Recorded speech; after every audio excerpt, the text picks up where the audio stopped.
Énergie Métropole, Madame Asti-Lapeyriere. Bonjour à tous. Monsieur le Président, chers collègues, Mesdames et Messieurs, par ce projet de délibération, vous nous proposez d'attribuer une subvention de 3,4 millions d'euros à l'Association pour le développement économique de la région lyonnaise pour son programme d'action 2021. Depuis 1974 et plus encore depuis 20 ans, et comme le prévoient ses statuts, la DERLI poursuit une stratégie d'attractivité et de rayonnement qui a porté ses fruits avec des implantations d'entreprises, notamment à capitaux étrangers, et des créations d'emplois, ainsi qu'un positionnement renforcé de Lyon sur la scène mondiale, en particulier sur le plan du tourisme d'affaires et d'agrément. Donc, sur ces seules 10 dernières années, les chiffres ont été rappelés, la DERLI a contribué à la création d'environ 10 000 emplois directs au sein de 574 entreprises qu'elle a accompagnées et au soutien de 35 000 emplois. Donc, la DERLI porte 2 programmes importants sur notre territoire. Il y a Invest In, avec une vocation de détection de projets, de prospection, d'accompagnement d'investissement, créateur d'emplois et de richesses pour notre agglomération, notre région. Et il y a Only Lyon, qui promeut Lyon à l'international, dans ses dimensions économiques, culturelles, sportives, universitaires et touristiques, et vise à accroître sa visibilité, sa notoriété, en particulier auprès des décideurs économiques internationaux.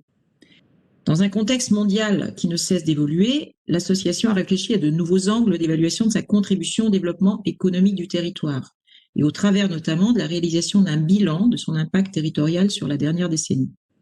Donc l'outil d'Aderli est efficace, il n'est pas hors sol.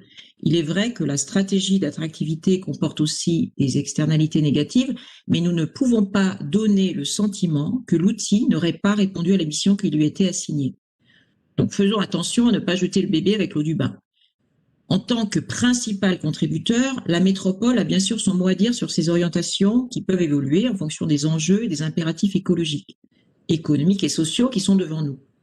Vous avez souhaité engager fin 2020 un audit approfondi sur la gestion de l'association, son organisation, son fonctionnement, sa performance, et je cite, sa capacité à répondre aux attentes du nouvel exécutif de la métropole.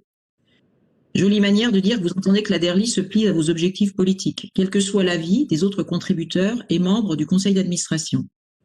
Vous préparez en fait une révision profonde de la stratégie et des missions de la DERLI. Pour vous assurer que cette révision corresponde à vos attentes, vous proposez de découper la subvention en 2 versements, dont le second n'interviendrait qu'à l'automne 2021, revenant à le mettre sous condition.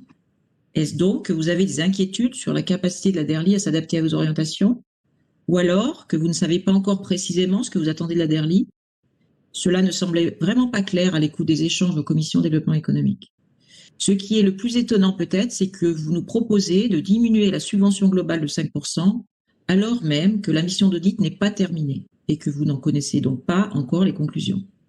Or, derrière l'association, il y a des salariés, il ne s'agirait pas de léser, il y a aussi des actions en cours, il s'agirait de ne pas compromettre.